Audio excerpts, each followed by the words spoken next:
Good morning, my dear students of grade 9. It's the first time to have this video with you. In this video, we'll be discussing few points about the new text we have in the collection. This text is called Once Upon a Time.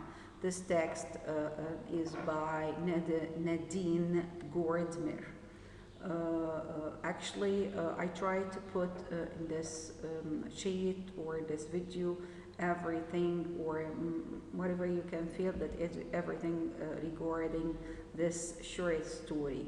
Okay, the summary, when you check the summary over here, you'll see that it almost covered everything about the details or the events of the story. So over here in this sheet, you'll be finding some questions.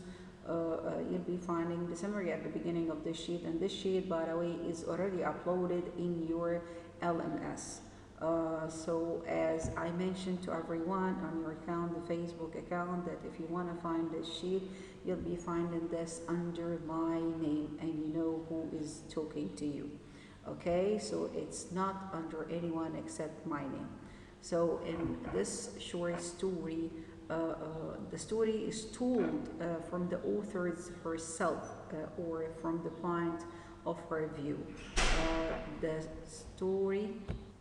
So as we said, the story was told from the author's point of view, her own point of view.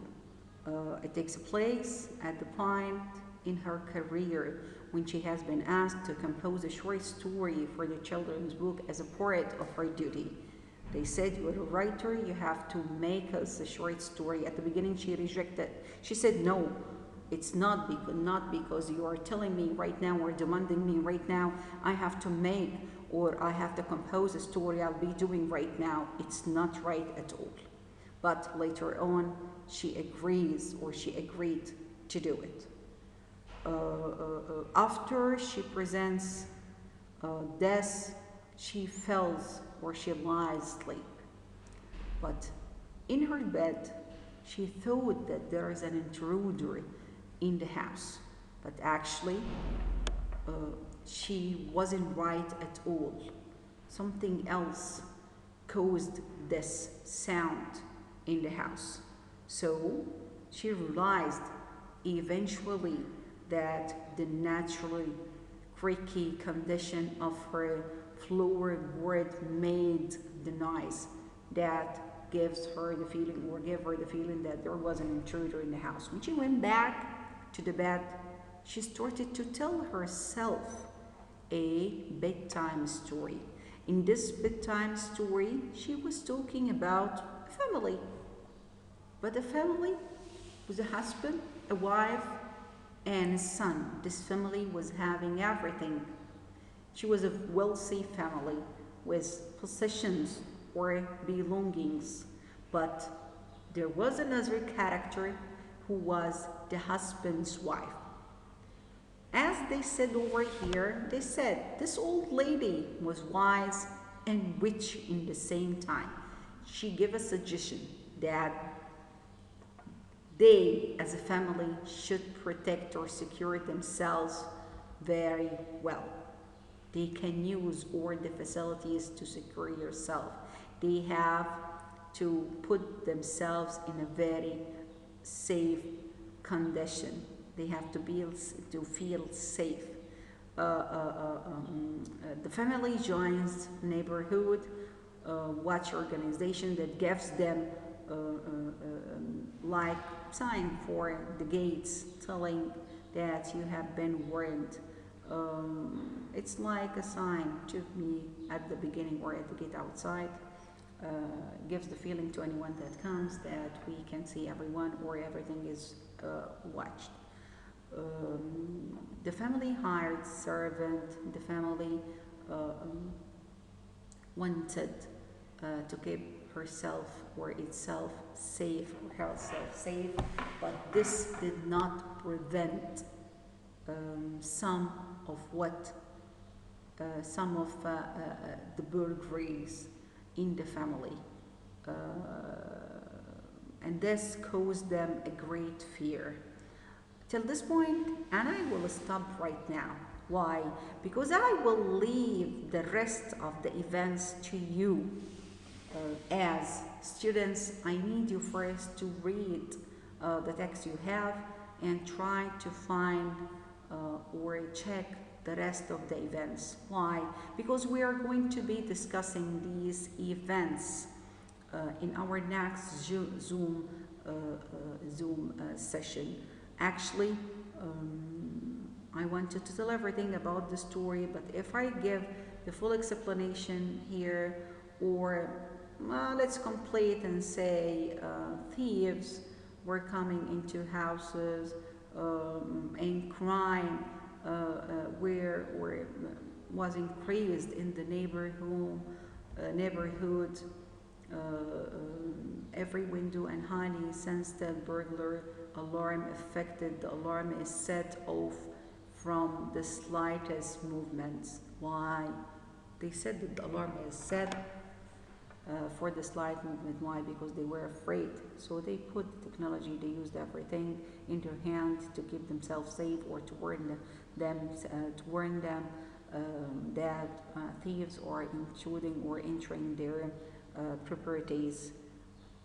But this is not the main idea I want. I want to tell you something, that the theme of this, or actually everyone in this life should understand that it doesn't matter how much you have. It's not a way to let you feel or live happy all the time. To live happily ever after, it requires something else. It requires a feeling coming from inner yourself inside.